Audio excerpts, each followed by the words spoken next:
हमारे मोहल्ले में एक बस कंडक्टर की शादी हुई तो आदत खराब थी। जब जयमाले में पहुंचा तो दुल्हन से बोला कि थोड़ा और खसको, अभी 2 सवारी की जगह और खाली है। आदत खराब थी। अब कवियों से शादी कौन करे, लड़कियां परेशान हो जाती हैं, ये सुहागरात में ही कविताएं सुनाने लगते हैं। तो बोले साहब कवि की शादी ने मेरे से बोला, मनोज भैया मेरी शादी कराओ, मनोज भैया। मैंने इसका एक जगह रिश्ता फिक्स करवा दिया। एक ढंग की बढ़िया सुशील सी लड़की थी, पढ़ी लिखी थी, ऐसे किसी स्कूल में टीचर भी रही होगी, तो बढ़िया सुंदर सी लड़की, रिश्ता फिक्स करा दिया। हम लोग देखने गए तो ये अमित भी वहां देखने गया। तो अब लड़की इसको देख रही है, लड़की को देख रहा, दोनों कुछ बोल ही नहीं रहे। लड़की बहुत पढ़ी लिखी, ये तो आप देख ही रहे हो शक्ल से ही कितना पढ़ा लिखा लग रहा है। तो मैंने बात छेड़ी, मैंने कहा ऐसा करो यार, तुम दोनों लोग बैठे ही रहोगे, ये मॉडर्न जमाना है, जाओ कमरे में 2 मिनट बात करो, पूरी जिंदगी भर का मसला है, शादी होनी है। तो साहब ये कमरे में गया लड़की के साथ, वहां एक बढ़िया सी फोटो टंगी थी। इसने फोटो को देखा और लड़की से पूछा कि ये आपके बाबा हैं? लड़की ने मुंह घुमाया, कमरे से बाहर निकली, चली आई और बाहर आके मना कर दिया, बोले इसके साथ शादी नहीं करनी। अब सब टेंशन में ये घर गया, घर से बार बार मोबाइल पर फोन करे, भाई बात क्या हुई, लड़की ने मना क्यों कर दिया शादी के लिए? तो 3-4 दिन बाद लड़की ने बताया, और जो लड़की ने बताया अगर आपकी भी समझ में आ जाए तो पूरा सदन पीछे तक तालियां बजा देना। लड़की ने कहा मैं कैसे इससे शादी कर लूं? ये मेरे साथ कमरे में गया, कमरे में महात्मा गांधी जी की फोटो टंगी थी, इसने उनको हाथ जोड़ के पूछ रहा ये आपके बाबा है? तो जोरदार तालियां अमित शुक्ला के लिए, अद्भुत कवि है, बहुत बहुत स्वागत है। आदरणीय कुमार मनोज जी ने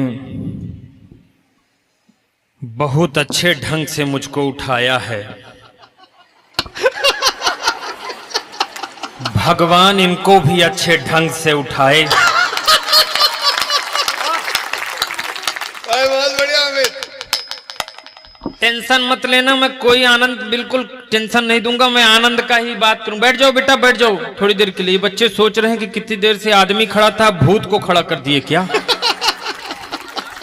हल्के मत लीजिए, ये मनोज जी ने बताया आपको, मैं रीवा से आया हूं। टेंशन मत लेना बच्चों, चिंता मत करना, मैं सपने में नहीं आऊंगा। हल्के मत लेना। ये आयुषी ने बहुत अच्छी मां की वंदना की है, वाकई मां की वंदना की है। एक बार इसके लिए जोरदार तालियां बजा दीजिए। इसलिए बजवा लिया हूं क्योंकि मेरे लिए क्या पता बजे कि ना बजे। जब आयुषी मां की वंदना कर रही थी, यकीन मानिए ऐसा लग रहा था कि मां जगदंबा, मां वैष्णो माता साक्षात इस मंच पर विराजमान हो गई थी। क्या बात? उसके बाद आदरणीय मनोज जी ने डायरेक्ट हमको खड़ा कर दिया। ऐसा लगा जैसे वैष्णो माता के बाद अब डायरेक्ट भैरव बाबा मंच पर प्रकट हो गए।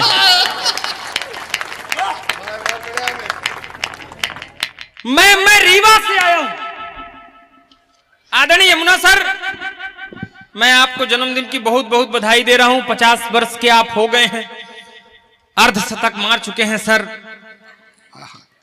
मेरी कामना है कि आप शतक पार करें और तब तक ये कवि सम्मेलन चलता रहे। एक बार पूरा सदन जोरदार तालियां बजा करके अभिनंदन करें अपने गुरु जी का। बहुत बढ़िया भैया, मैं इधर खड़ा हूं, फोटोग्राफर उधर खींच रहा है फोटो। गजब है यार। मैं रीवा से आया हूं जैसा मनोज जी ने बताया। जो लोग रीवा गए होंगे यमुना सर वो जानते होंगे, आप में से भी जो लोग रीवा गए होंगे वो जानते होंगे। रीवा सफेद शेरों की धरती कही जाती है। बच्चों गूगल में सर्च मारना, रीवा सफेद शेरों की धरती कही, व्हाइट टाइगर की धरती कही जाती है। ये अलग बात है कि भाई साहब मुझको देख करके सोच रहे हैं कि व्हाइट टाइगर की धरती में तुम जैसा ब्लैक चिंपैंजी कहां से पैदा हो गया। हालांकि भाई साहब, हालांकि भैया आप क्या सोच रहे होंगे, आपकी स्थिति मेरे से ज्यादा खतरनाक कम नहीं है। मैं और आप ऐसा लगता है जैसे प्रयागराज के कुंभ मेले में बिछड़ गए थे पिछले जन्म में। आनंद के साथ रहिए, कोई दिक्कत वाली बात नहीं। हालांकि इतनी बात नहीं, जो मेरे कलर के लोग हैं अपने आप को बिल्कुल डैमेज मत महसूस करिएगा। जो लोगों का कलर थोड़ा धीमे है, मेरी तरह के कलर के लोग हैं, वो बिल्कुल चिंता मत करिएगा, अपने आप को कमी महसूस मत करिएगा। हमारे और आप जैसे कलर के लोगों के सौंदर्य की चर्चा देवलोक तक में होती है भाई साहब। हल्के मत लीजिए, मैं शुरू होता हूं। हो जा शुरू हो जाओ। कवि सम्मेलन यात्रा के लिए मैं रास्ते से जा रहा था, बच्चों शुरू करना 2 मिनट के लिए मैं आपके बीच निवेदन कर रहा हूं कि कवि सम्मेलन यात्रा के लिए मैं रास्ते से जा रहा था। मेरे चेहरे से नजर मत हटाइएगा और सुनिएगा हमारी वाणी को। नजर हमारे चेहरे पर और कान हमारी वाणी पर।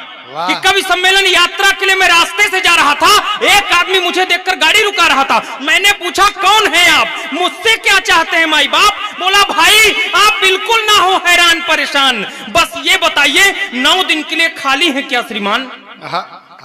मैंने कहा क्या प्रयोजन है तेरा, सच सच बता 9 दिन तक तू करेगा क्या मेरा?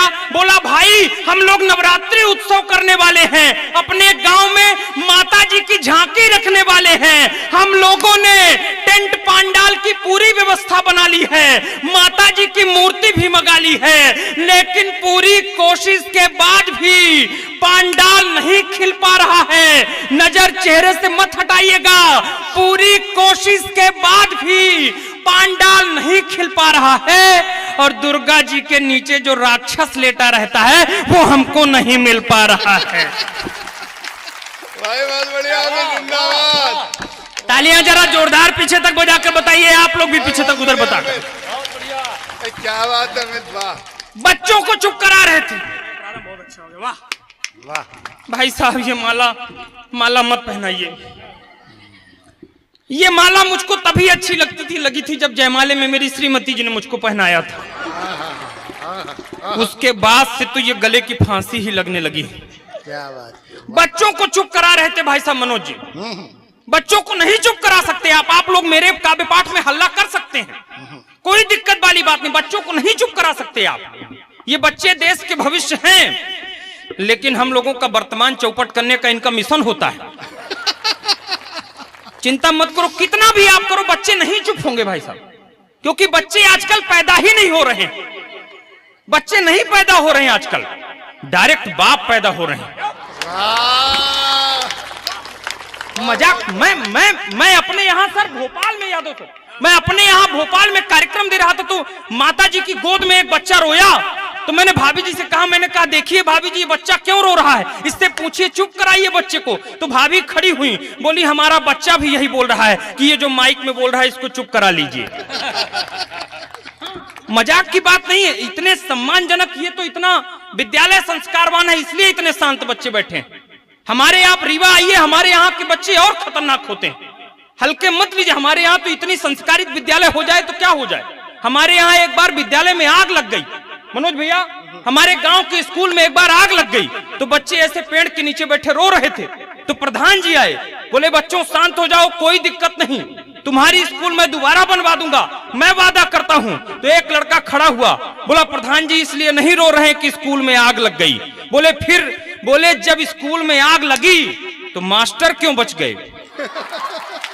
तालियां जोरदार बजाओ ढंग के आप आनंद के साथ। मैं भी पहले पढ़ाता था, ऐसा नहीं है लवलेश भैया, मैं भी स्कूल में पढ़ाता था। मैं केमिस्ट्री पढ़ा रहा था, एक दिन बच्चे कितने खतरनाक हैं, हल्के मत लीजिए, आपके लिए बता रहा हूं, मैं निवेदन कर रहा हूं। मैं 5 रुपए का सिक्का निकाला, एसिड में डाला। मैंने कहा बच्चों बताओ ये एसिड में सिक्का घुल जाएगा कि नहीं घुलेगा। तो एक लड़का ऐसे खतरनाक था तो खड़ा हुआ, बोला सर बिल्कुल नहीं घुलेगा। मैंने उसकी पीठ थपथपा दी। हमने कहा लगता है इस समय तुम बहुत विज्ञान पढ़ते हो। लड़का बोला नहीं सर इसमें पढ़ने की क्या बात है। मैंने कहा जब नहीं पढ़ते हो तो तुमको कैसे पता चला। बोले सर हम लोग आपको बहुत दिन से जानते हैं। मैं हैरान रह गया, हमको इसमें जानने वाली क्या बात है। मैंने कहा इसमें जानने वाली क्या बात है, अगर ठीक लगे तो एक एक बच्चा पीछे तक ताली बजाएगा। अभी मत बजाना, एडवांस पेमेंट मत करना, पहले इस्तेमाल करो फिर विश्वास करो। मैंने कहा इसमें जानने वाली क्या बात थी। बोले सर अगर ये सिक्का इस एसिड में घुल जाना होता तो और कुछ होता या ना होता, लेकिन आप अपनी जेब से निकाल के इसमें कभी नहीं डालते। तालियां जोरदार पीछे तक ढंग की बजाओ।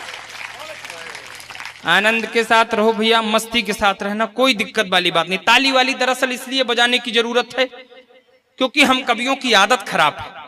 ये जैसे लाइट से माइक चल रहा है ना, वैसे हम कवियों की आदत खराब है, बिना ताली की गियर ही नहीं बढ़ता। आदत किसी की खराब ना हो जाए बड़ी खराब चीज है। हमारे मोहल्ले में एक बस कंडक्टर की शादी हुई तो आदत खराब थी। जब जयमाले में पहुंचा तो दुल्हन से बोला कि थोड़ा और खसको, अभी 2 सवारी की जगह और खाली है। आदत खराब थी। मैं मनोज भैया रीवा का शुद्ध पंडित आदमी हूँ, मैं शुद्ध पंडित आदमी, मेरी भी आदत खराब है। ये मनोज भैया हमको जब पहली बार हवाई जहाज में ले गए तो एयर होस्टेस आई, बोली सर क्या चाहिए आपको। अब पंडित आदमी से कोई ये पूछ ले कि आपको क्या चाहिए तो वो क्या मांग सकता है। बोली सर क्या चाहिए आपको। हम बोले हमको पूरी चाहिए, खीर चाहिए, दम आलू की सब्जी चाहिए। एयर होस्टेस का दिमाग खराब हो गया, वो मेरे कान में मुंह लगाई, बोली देखिए सर आप फ्लाइट में बैठे, विजय माल्या तेरहीम नहीं बैठे। तालियां जोरदार पीछे तक बजे आप। बहुत बढ़िया, नया है अमित, जिंदाबाद। अच्छा ताली वाली इसलिए भी मैं बजवा रहा हूँ, ताली इसलिए मुझे अभी शुरू नहीं कर पा रहे हैं आप, ताली इसलिए भी बजाने की जरूरत है क्योंकि मैं चेक कर रहा हूँ कि श्रोता कितने बैठे। अभी तक विश्वास नहीं हो रहा है कि आप लोग कविता सुनने के लिए बैठे। मैं अपने यहाँ लखनऊ के पास एक बार दादा बुलाए तो मैं 15 मिनट तक आंख बंद करके गीत पढ़ा, 15 मिनट तक आंख बंद करके गीत पढ़ा, और जब आंख खोला तो केवल एक ही श्रोता बचे थे, बाकी सब चले गए थे। ये मेरे गीत का जादू था, मैंने उसके हाथ पैर जोड़ लिए। हम कहे धन्य हैं आप जैसा श्रोता मैंने आज तक नहीं देखा, बताइए मैं आपके लिए क्या करूं। तो वो भी हाथ जोड़ा और बोला भैया अब आप कुछ मत करिए, और अगर आप शांत हो जाते तो मैं ये कुर्सी गद्दा माइक लेके चला जाता, मैं टेंट वाला बैठा हूं। तालियां जोरदार बजाकर बताइए कि आप